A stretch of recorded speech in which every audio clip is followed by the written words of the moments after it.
I think what struck me about that is again the emphasis on timely feedback. You mentioned that as well, and on the workload issue associated with giving quality feedback. So that we can give timely feedback, but if it's not sufficiently detailed, then the students are not in a position where they have the opportunity to gain from that feedback and improve their learning, and indeed for the teachers to improve their teaching as well. So the final of our Teaching Excellence Awards winners is Dr. Subhash Appana. Subhash.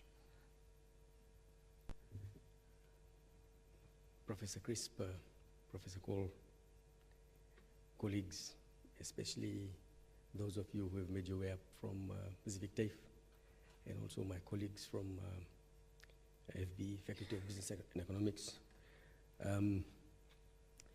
When you are the last speaker, it usually is a bit difficult to avoid repeating what has already been said. I will try my best. While I was sitting there, I was agonizing over how I will achieve that. So I wrote down in pen that I will strictly focus on what I do and why, and of course, how I could make improvements. In that way, I hope to avoid going through what has already been presented. Okay? Professor Crisp, the presentation that you made earlier, personally speaking from my own perspective, it was invaluable in the sense that it made me rethink about everything that I've been doing so far, and it's been a long journey. I've been teaching for a while. My whole outlook on assessment and feedback has totally been challenged. I do not wish to use the word shattered, because that means that it will be a hard task for me to reshape it. But definitely it has been challenged like plasticine. What I'll have to do now is to reshape it. So I guess the whole purpose is being served in that we are being forced to rethink about assessment and feedback, designing of assessments and how we actually provide feedback. Before I go to the real feedback and assessment and feedback portion, I would like to tell you a little bit about myself. I wouldn't have done this, but since the other presenters have done it, and because there is a direct relevance to what I'm going to present later, linked to my formative years, I thought maybe I should highlight that. I started studying at the tertiary level through flexible learning. Okay, I wasn't here when I first became a university student. I remember how it was so important for me to know that there was personalized feedback on my assignments from whoever was on the other end. I remember names of these people. Alan Roston. Years later, I remember names like Cliff Benson. Years later. Why? Because it was so important to keep that emotional contact with what I was learning. That was the personification, if you like, the person on the other end. And it made sense. I guess the lesson there is for us to make sure that we are seen in a similar manner, but to maintain that relevance, to maintain that use value, it is very important that we adopt the right approaches in providing feedback. We use the right words in providing feedback. Now, when we talk about feedback, there is a direct linkage between feedback and assessment. How we design these assessments, what are we looking for? How do we link these assessments to learning outcomes, to program learning outcomes, to graduate outcomes, university graduate outcomes, and so on and so forth. All these things come into play. Now, as you can see, I haven't moved from the first slide, so now I'll go to the main sort of presentation. Right? That's the focus of my presentation. Assessment, feedback, and things to ascertain or research for improvement. I'll provide some pointers at the end of what I think should be researched. A little bit of conceptualization. The point I would like to make there is that this is not a one-way process. It's not only the student who is learning. We are learning at the same time. When we design assessments and use them, it's an experimentation. Both parties learn from it. And there's always opportunities for improvement. Okay? Now, why I always talk about opportunities for improvement anywhere, wherever I'm making presentations or giving lectures, is because my background is, I was trained in Japan, okay? So, if you look at any problem, it is usually looked at within a framework of total quality management, which basically says you identify problems. As soon as you identify problems, you look for opportunities for improvement. That's your opportunity for improvement. We learn from it and we make improvements. Likewise, when we look at assessment designs, when we experiment with it, we look for improvements. How can we improve this? Has it served our purpose? Both parties learn. A few characteristics offhand, with few readings here and there, of what the flexible learning environment is characterized by. The teacher operates as a facilitator, not a lecturer. The role becomes one of support, not leading. We are looking at self-led learning, okay? And we're looking at flexibility. Now, before we proceed in this direction, I would like to throw some light on the type of students we have.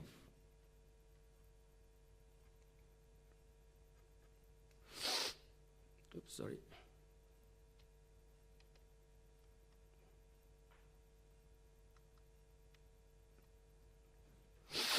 Sorry about that. Here it is. We need to look at the type of students that we have. One of the things that we find is that our students do not wish to read too much. We do not have a reading culture. Now, if we design an assessment that is reading intensive, there's likely to be problems. How do we ensure that despite the fact that they do not want to read, that we still get them to read? It's not an easy proposition. Now, I've got here some examples. You provide them with material that is interesting. Okay, it's not like flat reading material. Provide them with material that's interesting. I'll give you an example. In my business communication class, for instance, I am constantly looking for small articles here and there that are interesting to read, that don't keep you on it for too long, like it doesn't take too long, and it's not too engaging, but it does give you something something interesting. One article that I would like to refer to is, there was a news report in the New Zealand Herald, an encounter between, back and forth between the Prime Minister at that time, John Key, and the current Deputy Prime Minister, Winston Peters, in which they took jabs at each other. Very interesting, the manner in which they used English. One part of it goes like this. Winston Peters turns around. He took a shot at the fact that John Key was balding, okay? So he says, I wonder if the carpet matches the curtain. Okay? I thought that was witty, at least. Okay? So when you give that kind of reading to students, I mean, it's about 800 words. When you give that kind of reading to students, they will gobble it up immediately. Okay? It's not like tedious, painstaking, long-term reading. No, it's just quick. You pick it up, and then after they have read it, then of course we talk about it. We talk about what was happening, how the words were constructed, how it is being used, and so on and so forth. The other one that I would like to refer to is, there was a very famous and well-publicized rape at Stanford University, I think it was. And the guy the rapist, was a celebrity at the school. He was a sports person. So here, I was trying to tell the class how to write for impact. So I told them this story about the rape, and then I gave them this reading. And the reading is the impact statement of the victim. It's a long sort of writing, okay, full of emotions. A very powerful impact statement. Now, I couldn't think of any better example of impact writing for my students. And of course, the example, the fact that it's a rape case, sensational, university-based, and so on and so forth, sort of made them read it. Okay, reading. Trying to get students to read even though they don't want to read. Okay, that's what I'm trying to illustrate. Number two, sometimes the English language is a problem with our students. You don't have to look around too much to know that there is problems with the English language. It has gotten worse. Okay? So at times, when you say something in class, you are forced to use the vernacular as well, the vernacular translation. Now, I feel that I'm advantaged in that sense because I can speak all 3 languages. In fact, I speak Fijian better than I speak Hindi. Okay, and there's a long story behind that. But the fact still remains that I have found that the use of vernacular does help. It also helps us connect to our students. It's not like, oh, that guy there, he speaks English. Man, he keeps speaking English. Big words, very impressive. The guy went and studied in Japan. Do you know he studied in Japan? And so in the process, what happens is there's a huge divide between your students and yourself. You don't want that. What you want is a connect. How do you do that? One of the best ways of doing that, or the easiest ways of doing that, is to use the vernacular. But don't use it without meaning to use it. Use it where you have to clarify things. For example, in giving instructions. Thirdly, how do we ascertain our students' expectations? One of the things that I do is I ask them a question on Moodle. Who are you? What do you expect from this course? And so they give us a bit of background of where they're coming from, what profession, and what do they expect from the course. And most of the time, we find that they want to learn what the course has to offer. They're looking at the course outlines and the outcomes, the objectives. That's what they want to learn. They want to take it back to their workplaces. How do we know that? It's because they've told us. So when we design our assessments, we are working on that basis. What can they take from those assessments that has practical value to them? Now, I wish to highlight here that we're looking at a different type of students that I teach. These are adult students. These are working students. A little bit different from the type of students that my 3 previous presenters were talking about. Okay? Practical implications. What is there for me to take back to work from this course? I'm spending time here. They come at 5 p.m. after a whole day's work. How do you hold them? How do you keep them focused? How do you keep them from falling off asleep?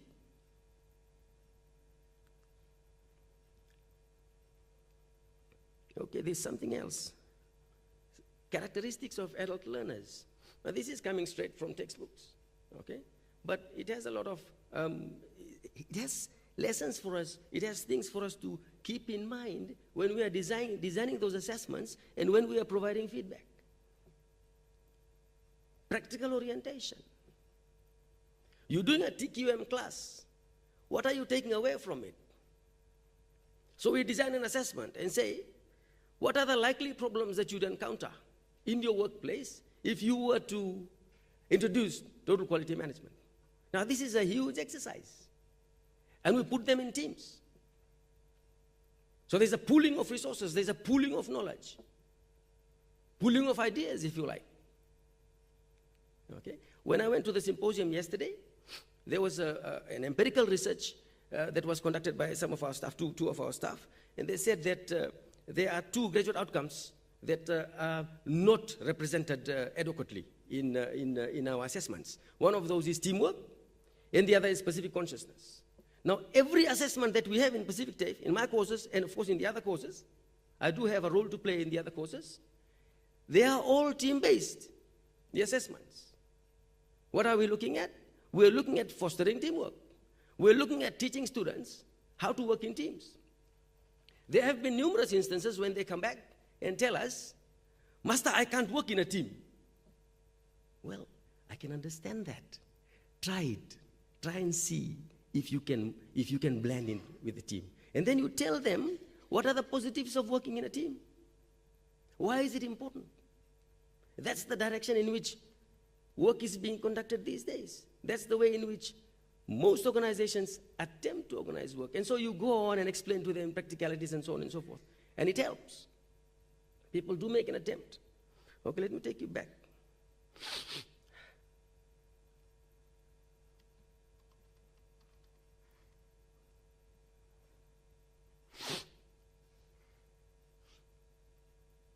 Now, when you prepare an assessment, again, I'm talking from experience, okay? The focus of my presentation, like I said, is what I do, why I do it, and what I think could be done better.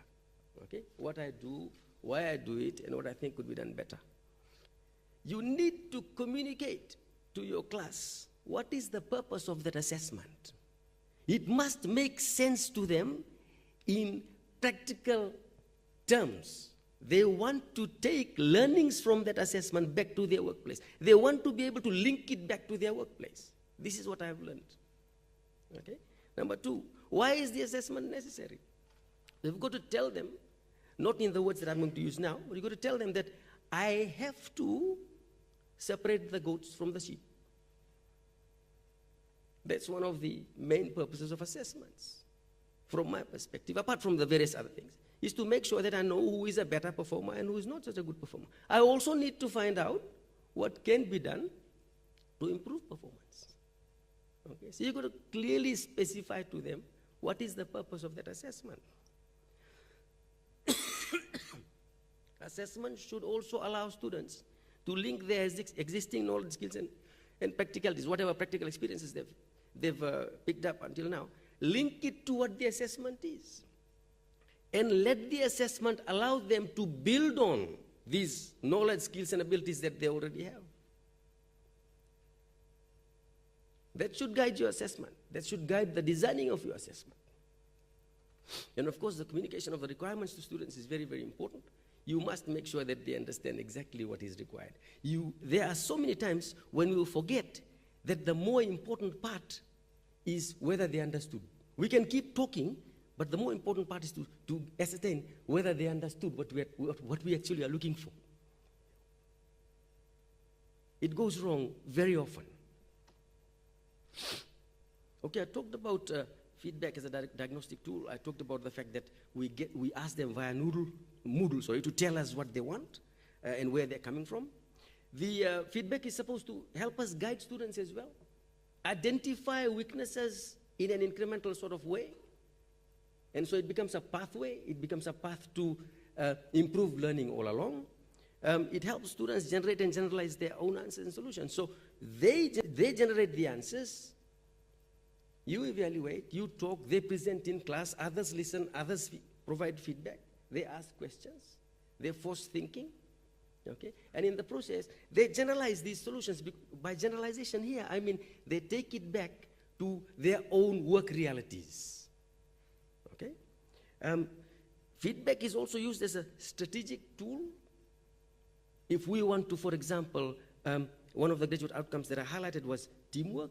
So you provide feedback and guide them on how to become better functioning members of their teams. Pacific consciousness is another element that graduate outcome that I highlighted. Your feedback can easily highlight Pacific consciousness. If it has been missing from the design of your assessment, your feedback can supplement it. Your feedback can plug that weakness, if you like. And it works as a motivational tool. Many of our students, we forget the cultural uniqueness of our students. Our students usually, or by and large, are takers. They accept quietly. Okay? Now the silence might not really mean acceptance, but they do not ask as spontaneously as we would find in other countries, in other more developed countries, like New Zealand and Australia. I cannot say Japan because the Japanese are also quiet, but they do speak when they are given the space. With us, even if the space is there, when the space is given, we become even more silent. We adopt that turtle mode. Okay? That's what happens. And that we have to be conscious of. How do we, therefore, use feedback as a motivational tool?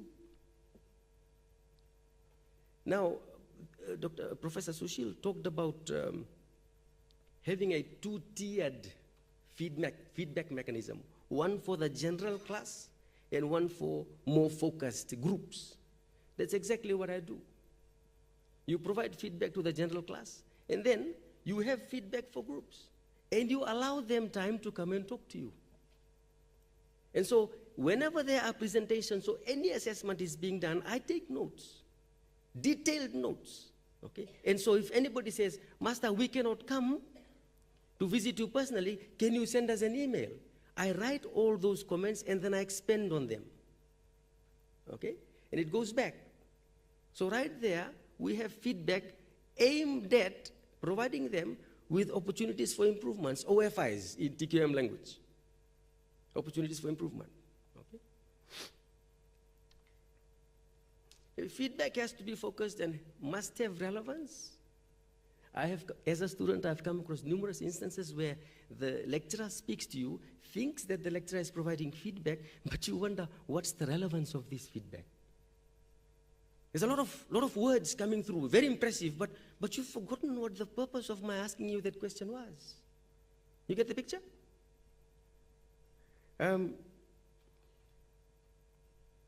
The second point is what I was talking about earlier, like for the group and for the individuals, or for the whole class and for small groups.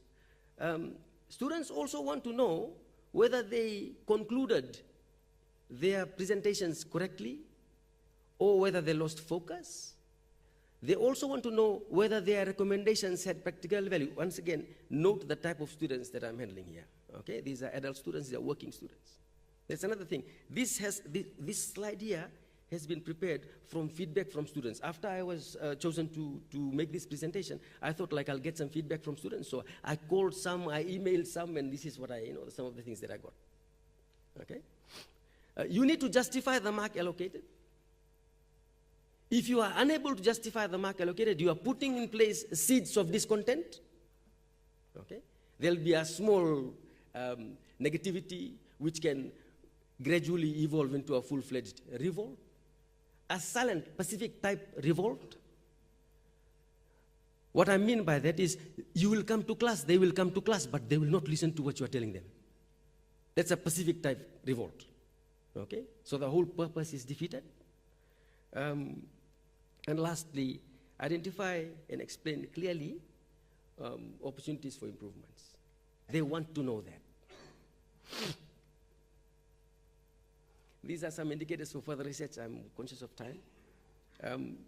I don't know how we'll do this, but I feel that this research should be undertaken. Do existing assessments or types of assessments facilitate independent learning? If so, how? What do USP students look for in feedback? What I just told you was an ad hoc sort of impromptu sort of calls and stuff like that. How can feedback be improved? How can feedback be better linked to independent learning? Does the above differ for adult learners? That's for us in particular. And if so, how? That's the end of my presentation. Thank you very much.